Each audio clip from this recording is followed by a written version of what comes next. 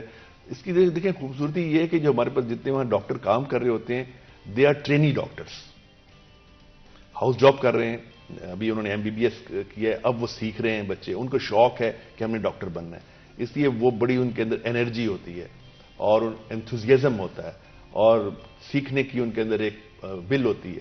اس کے بعد ہمارے یہاں پہ پوسٹ گریجویٹ ٹرینیز ہیں, وہ ان کے اوپر ہوتے ہیں. پھر اس کے اوپر ایک سینئر رجسٹرار ہوتا ہے, تو senior registrar is always available, who is the consultant in emergency, وہ ان پیشنٹس کو ڈیل کرتا ہے. اور میں نہیں سمجھتا کہ کوئی پیشنٹ بھی وہاں پہ مس مینج ہوتا ہے. دیکھیں کبھی ایسا ہو بھی سکتا ہے, میں نہیں کہتا کہ کبھی نہیں ہوا ہوگا, لیکن by and large 99.9% I would say our emergencies are properly managed as far as the patients are concerned. They have got good equipment, they have got good human resource, اور یہ میرے خیال میں یہ بہت بڑی سروس موجود ہے ہمارے تینوں ہاسپٹلس کے اندر. بجٹ اینڈ ریسورسز میں کس طرح کے آبسٹیکلس کا آپ کو سامنا کرنا پڑا؟ دیکھیں بجٹ جو ہے ہمیں ملتا ہے ڈفرینٹ ہیڈز میں ملتا ہے, میڈیسن کے حوالے سے ملتا ہے بجٹ, اور اس کے بعد جو ہماری باقی یوٹیلیٹیز ہیں وہ اس میں بجٹ کے اندر آتی ہیں. پھر ہماری جو گیسز ہیں اور بیڈنگ ہے, لینن ہے, یہ ساری چیزیں, میڈیسن, جنرل سٹور اور بہت سے آئٹمز ہیں جو سرجری کے اندر استعمال ہوتے ہیں, دھاگے استعمال ہوتے ہیں. اس کے لحاظ سے ہمیں ایڈیکویٹ بجٹ ملتا ہے, اس میں بجٹ کے اندر ہمیں کوئی پرابلم نہیں آتی. اور اس کے علاوہ ہمارا بہت سارا بجٹ جو ہے وہ تو ظاہر ہے سیلریز کے اندر چلا جاتا ہے. I think 60% of budget goes into salaries, اور 40% جو ہے نا وہ ہم لوگ کنزیوم کرتے ہیں پیشنٹ ریلیٹڈ ایکسپینسز میں, اور اس میں ہمارا بجٹ جو ہے نا شارٹ نہیں ہے. بجٹ کی اگر کمی کہیں ہے نا تو میں سمجھوں گا کہ وہ ہے ہماری ریپیئر اینڈ مینٹیننس کے اندر ہے, کہ جتنے ہمارے وہ ویئر ٹیئر ہوتی ہے بلڈنگ کی, اس کے اندر ہمیں کچھ کم ملتا ہے.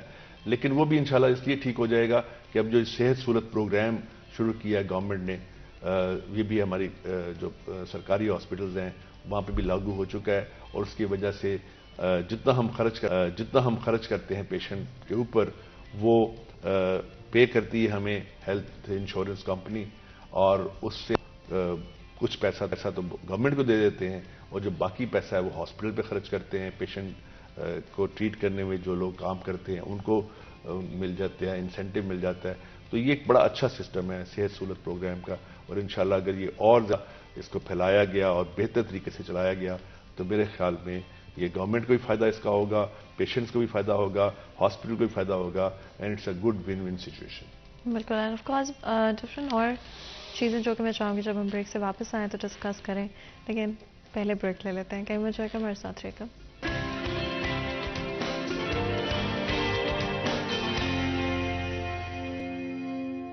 Welcome back. سریہ چند میں ایک دفعہ پھر آپ کو خوش آمدید کہتے ہیں. بریک میں جانے سے پہلے گفتگو جاری تھی, بات کر رہے تھے ڈفرینٹ ایشوز کس طرح سے آپریٹ کرتی ہیں فیصل آباد شہر میں 3 میجر ہاسپٹلس جن کے بارے میں ہم نے بات کی, allied hospital, civil hospital and Ghulam محمد آباد جنرل ہاسپٹل. اینڈ ایمرجنسی کی بھی بات کرتے, کیا ہماری ایمرجنسی کی جو فیسلٹیز ہیں کیا وہ کافی ہیں اور برڈن کے لیے, پاپولیشن جس طرح سے ہماری بڑھتی جا رہی ہے اس لحاظ سے.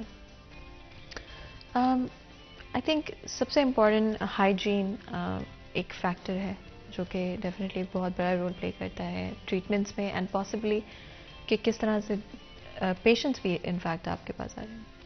اینڈ ہائیجین کی کرنٹلی کیا سچویشن آپ کو نظر آتی؟ دیکھیں جی, ہائیجین ایک تو پرسنل ہائیجین ہے نا, وہ تو it is confined to a person کہ وہ کس طرح اپنے آپ کو اچھا صاف ستھرا رکھتا ہے. ڈینٹل ہائیجین ہے آپ کی, over all even slip hygiene ہے کہ آپ کتنا اچھا سوتے ہیں. تو یہ ایک پرسنل تو ہر بندے کے لیے ہے نا کہ وہ اپنے آپ کو ہاؤ ویل ہی اور شی کیپس ہم سیلف اور ہر سیلف. دوسری ہے ہائیجین آپ کے گھر کی ہائیجین, اس کے اندر آپ کی فوڈ ہائیجین ہے, کچن کتنا آپ نے صاف رکھا ہوا ہے, اور آپ کتنا ہینڈ واشنگ ہے before taking meals, after going to the washroom, اور اس طرح کی ساری چیزیں جو ہے نا ایک ڈومیسٹک لیول پہ ہائیجین ہے. پھر آپ جب ادارے میں جاتے ہیں, کسی میں اسکول جا رہے ہیں, کالج جا رہے ہیں, کسی اور جگہ جا رہے ہیں, اس جگہ کی ہائیجین ہے. جیسے اب تو ہائیجین کی اتنی امپورٹنس ہو گئی ہے جب سے کووڈ آیا ہے کہ جن لوگوں نے اپنی پرسنل ہائیجین کا خیال کیا ہے انہیں کووڈ نے کچھ نہیں کہا. یعنی سینیٹائز کیے ہیں ہاتھ, انہوں نے ماسک لگایا ہے اور ڈسٹینس مینٹین کیا ہے. یہ چیزیں جو ہیں بہتر سے بہتر ہو گئی ہیں. نوٹس جب آپ گنتے ہیں, نوٹس گننے کے بعد اپنے ہینڈ واش کرنا بہت امپورٹنٹ ہے. ادھر نوٹ گن رہے ہوتے ہیں, اس کے بعد منہ کو ہاتھ لگا کے انگلی لگا کے اسی طرح نوٹ گنتے ہیں, اس نوٹ کے بعد جراثیم ہے منہ کو لگ جاتے ہیں. تو یہ چیزیں ہیں جو ہمیں کرنی چاہیے. اس کے بعد آ جاتی ہے hygiene of the hospitals. I think you are talking about that. اب ہائیجین آف دا ہاسپٹل جو ہے, ایک تو ہمارا عملہ ہے اس کو مینٹین کرتا ہے, جسے سینیٹیشن آپ کہہ سکتے ہیں, اور ہم نے آؤٹ سورس کی ہوئی ہیں یہ جو ہماری جتنی بھی سینیٹیشن کی ہمارے ہیں ایشوز, اور اس کو بڑی اچھی طریقے سے مینیج کیا جا رہا ہے. جینیٹوریل سروسز ہم ان کو کہتے ہیں, تو وہ ہم کرتے ہیں. اب بات یہ ہے کہ ہمارے جو پیشنٹس ہیں کتنی ہماری مدد کرتے ہیں اس ہائیجین کو مینٹین کرنے کے لیے. یہ آپ نے دیکھا ہوگا کہ لوگ ہاسپٹل میں آتے ہیں, اسموک کرتے ہیں. اول تو ویسے ہاسپٹل میں آ کے اسموک ہی نہیں کرنا چاہیے, ٹھیک ہے نا. This is also against personal hygiene. And when they smoke, اور وہ جو سگریٹ بٹ ہے ایسے پھینکیں گے, سڑک پہ آپ کو سگریٹ بٹ نظر آئیں گے. ادھر انہوں نے جی کھایا ہے کچھ, اس میں چپس کھائے ہیں, اور اس کا جو اس کا چپس کا وہ ریپر ہوتا ہے وہ نیچے پھینک دیا. اسی طرح ڈسپوزیبل پلیٹس پھینک دی, وہ بکھرا ہوا آپ کو ہر جگہ نظر آئے گا ٹریش. اگر لوگ جو چیزیں بھی وہ استعمال کر رہے ہیں اس کے بعد اس کی جو ڈسپوزیبلز ہیں ان کو یا اپنے پاس رکھ لیں, جا کے کسی گھر جا کے پھینک دیں, یا وہاں پہ ہم نے ڈسٹ بنز لگائے ہیں, وہاں پہ کوئی نہیں پھینکے گا. ڈسٹ بن پاس پڑا ہوا ہے وہ پھینکیں گے. They do not maintain the hygiene. پھر spitting. Time and again I have seen people coughing and throwing the sputum on to the floor. اور یہ وارڈوں کے اندر ہو رہا ہوتا ہے, ٹھیک ہے. وارڈوں کے اندر ہائیجین مینٹین نہیں کرتے. جیسے میں نے آپ کو پہلے کہا کہ آؤٹ ڈور کے اندر 10,000 اگر پیشنٹ آتا ہے, ہمارے یہاں جو ہے الائٹ ہاسپٹل میں 5,000 کا ڈیلی آؤٹ ڈور پیشنٹ ہے, تقریباً لگ بھگ 4,500 یا 5,500. اس کے ساتھ 2 پیشنٹ آ رہے, سوری اٹینڈنٹس آ رہے. اب وہ اٹینڈنٹس جو ہیں وہ بھی گند پھیلا رہے ہیں. واش رومس, اب امیجن کریں میرے پاس وہاں پہ کوئی 25 واش روم ہے مختلف جگہوں پہ. اب 25 واش روم اور استعمال کر رہے ہیں اگر 5,000 بریز یا ان کے ساتھ لوائکین ڈال کے 7-8,000 per day, how that hygiene can be maintain. اور لوگ ٹوائلٹ یوز کرنے کے بعد صاف بھی نہیں کرتے پراپر طریقے سے. تو ہائیجین مینٹین صرف ہاسپٹل کے عملے کی جو ہے نا ایفرٹ سے نہیں ہو سکتی. یہ اس کے اندر everybody has to play a role, اور جب وہ کریں گے تب یہ ہاسپٹل کی ہائیجین مینٹین ہوگی. پھر کراس انفیکشن نہیں ہوگی, ٹھیک ہے. یہ وہ ساری چیزیں ہیں جو عوام کو تبھی آئیں گی جب عوام کو اویئرنیس آئے گی, تعلیم آئے گی, تب حالات بہتر ہوں گے. ادروائز ہم تو اسی طرح چلتے رہیں گے. ساری جو چیزیں آپ بتا رہے تھے اس سے مجھے ایک چیز میرے مائنڈ میں ہے کہ ہاؤ اسٹریسفل آپ کے لیے ہوتا ہے ان سب چیزوں کو دیکھنا, ان سب چیزوں کو مینج کرنا. کافی اسٹریسفل ہوتا ہے جی. آپ دیکھیں نا کہ یہ جو ہاسپٹل کے اندر جو بھی ایکٹیویٹی ہو رہی ہے, it is concerning human life. اور اس کی رسپانسبلٹی ظاہر ہے میرے شولڈرز پہ ہے, ٹھیک ہے. اگر کہیں بھی اس کے اندر کوئی بریچ آتا ہے یا اس میں کمی آتی ہے تو آئی فیل ہرٹ. پھر مجھے ان لوگوں کو کھینچنا پڑتا ہے, اور پھر جا کے خود موقع پہ جانا پڑتا ہے, اور اس کا سٹاک لینا پڑتا ہے. تو یہ چیزیں تو ہوتی ہیں. کہتے ہیں نا uneasy lies the head that wears the crown. تو یہ ہے, لیکن یہ دیکھیں this part of our responsibility and duty, so we are doing that. اپنی ٹاسکس کو کیسے پرائیورٹائز کرتے ہیں؟ آپ کے لیے سب سے زیادہ پرائیورٹی ان مینجمنٹ کیا چیزیں ہوتی ہیں؟ دیکھیں یہ ہماری جو مین پرائیورٹی ہے دیٹ از پیشنٹ کیئر. اس کے اندر جو ہے میری زیرو ٹالرنس ہے. میں انشور کرتا ہوں کہ صبح دیکھیں ہمارا ہاسپٹل پورے پنجاب میں واحد ہاسپٹل ہے, سرکاری ہاسپٹل, جس میں سینئر موسٹ پرسن پروفیسر اور ایسوسیٹ صبح 8 سے 8:30 بجے کے درمیان، آج کل 8 اور 8:30 بجے کے درمیان، کیونکہ آج کل دھند کا موسم ہے، پیشنٹ جو ہیں لیٹ آتے ہیں، تو میں نے انہیں ریلیکس کیا کہ جی آپ 8:30 بجے تک آ جائیں. سینئر بندے کی بات کر رہا ہوں. جو جونیئر ہمارے ڈاکٹرز ہیں، میڈیکل آفیسر، سینئر رجسٹرار، وہ 8 بجے آ جاتے ہیں. جو ہمارے سینئر پروفیسرز ہیں ان کو میں نے کہا ہے کہ جی آپ 8:30 بجے تک آ جائیں. مجھے بتائیے پورے پنجاب میں کسی ہاسپٹل میں 8:30 بجے پروفیسر آؤٹ ڈور میں نہیں آتا، اور اس کی رپورٹ مجھے 8:45 بجے تک میرے سامنے آ جاتی ہے کس کس کمرے میں کوئی پروفیسر کب آیا، بیٹھا ہوا ہے یا نہیں بیٹھا ہوا. آن این ایوریج ٹھیک ہے، آپ کے انڈر کتنے لوگ ہوتے ہیں، کتنے لوگوں کو آپ on a day to day basis manage کر رہے ہوتے ہیں؟ دیکھیں جی، as far as the senior faculty is concerned they are about 250، جس میں پروفیسرز ہیں، ایسوسیٹس ہیں، اسسٹنٹ پروفیسرز ہیں، سینئر رجسٹرارز ہیں. اس کے علاوہ جونیئر ڈاکٹرز ہیں. ان کو تو میں ڈائریکٹلی نہیں دیکھتا، کیونکہ جب آپ یہ سینئر لاٹ کو دیکھ لیتے ہیں نا، تو اس کا مطلب یہ ہے کہ جونیئر لاٹ تو آٹومیٹکلی ان کی وجہ سے اپنے کام پہ پابندی سے آتی ہے اور صحیح کام کر رہی ہوتی ہے. تو نیچے جونیئر لاٹ ہیں، there are about I think 1200 people in all these 3 institutions. I am talking about the doctors only. اس کے علاوہ نرسز ہیں، اور ہم نے ڈیوائڈ کیا ہوا ہے کہ نرسنگ کو کوئی اور چیک کرتا ہے، جونیئر ڈاکٹرز کو ایم ایس دیکھتے ہیں، سینئر ڈاکٹرز کو میں دیکھتا ہوں. تو میں آپ کو دوبارہ وہ بات کروں گا جو پہلے ہم کر رہے تھے کہ آؤٹ ڈور میں. اس کے بعد ایمرجنسی کے اندر سینئر رجسٹرار میں بتاؤں آپ کو، وہ گریڈ 18 کا ہوتا ہے. ہمارا ڈاکٹر اسپیشلسٹ ہوتا ہے، مطلب اس نے میجر اسپیشلائزیشن کی ہوتی ہے. F C P S, F R C S, M S اور ایم ڈی. یہ 24 آورس اویلیبل ہوتا ہے ایمرجنسی کے اندر، and we make sure that he is their.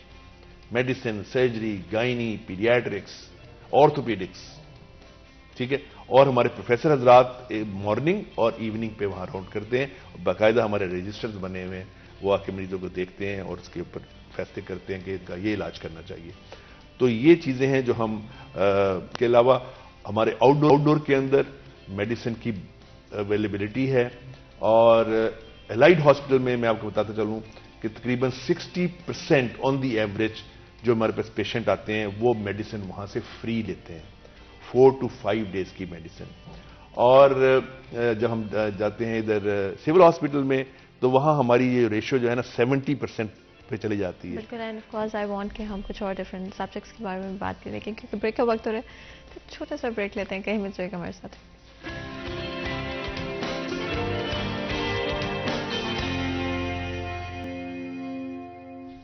Welcome back. City at 10 میں ایک دفعہ پھر آپ کو خوش آمدید کہتے ہیں. بریک میں جانے سے پہلے گفتگو جاری تھی، ہم بات کر رہے ہیں فیصل آباد شہر کی ہیلتھ فیسلٹیز کے حوالے سے. 3 میجر ہاسپٹلس کے بارے میں بات کی: allied hospital, civil hospital Ghulam محمد آباد، general hospital, and of course Faisal آباد میڈیکل یونیورسٹی کے حوالے سے بھی تھوڑی سی بات چیت کر لیتے ہیں. اینڈ آف کورس ہم بریک میں جانے سے پہلے اسٹریس کی بات کر رہے تھے. Managing 3 hospitals very stressful.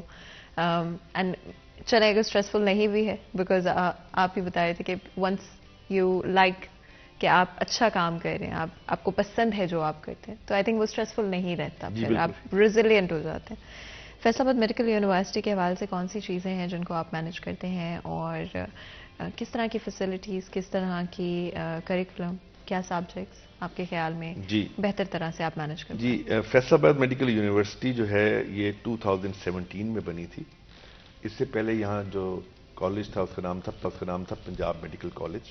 Punjab medical college کو اپ گریڈ کر کے یونیورسٹی بنا دیا گیا، اور جو میڈیکل کالج ہے دیٹ کیم انڈر فیصل آباد میڈیکل یونیورسٹی. 2 سال پہلے انہوں نے پنجاب میڈیکل کالج کو ریوائیو کر دیا اور اس کو کانسٹیٹیوئنٹ کالج بنا دیا فیصل آباد میڈیکل یونیورسٹی کا. اس وقت ہمارے پاس 2 میڈیکل کالجز ہیں جو ہمارے کانسٹیٹیوئنٹ میڈیکل کالجز ہیں. ایک تو پنجاب میڈیکل کالج ٹریڈیشنلی ہمارے ساتھ ہے، اور ایک ریسنٹلی 2-3 ویکس بیک ہمیں سرگودا میڈیکل کالج بھی ہمارا کانسٹیٹیوئنٹ میڈیکل کالج بن گیا. اس کے علاوہ ہمارے پاس ایک ڈینٹل کالج ہے، الائڈ ہیلتھ سائنسز انسٹیٹیوشن ہے. اس کے علاوہ ہمارے پاس نرسنگ کالج بھی ہے. تو یہ سارے کالجز جو ہیں ان کے ظاہر پرنسپلز ہیں، ڈینز ہیں، تو وہ ان کو دیکھ رہے ہیں، لیکن over all responsibility vice chancellor کے پاس ہوتی ہے. وہ یہ ہے کہ یہ ٹیچر سینٹرڈ ہے، اسٹوڈنٹ سینٹرڈ نہیں ہے. 300 اسٹوڈنٹس ہیں، ایک ٹیچر آتا ہے، لیکچر لیتا ہے، ان کو پورا سبجیکٹ ٹاپک چلا جاتا ہے. اس کے بعد وہ اس کو یاد کرتے ہیں, پھر اس کے ٹیسٹ دیتے ہیں, اور اس کے بعد وہ پاس ہو کے چلے جاتے ہیں, یا پھر ان کے ہم پریکٹیکل دیں. اب انہوں نے کہا نہیں, ایسا نہیں ہوگا. اب اسٹوڈنٹ بھی اتنا ہی ایکٹیولی انوالو ہوگا جتنا ٹیچر ہے. تو اس کے لیے انہوں نے ایک نیا سسٹم, ماڈیولر سسٹم ڈیزائن کیا ہے.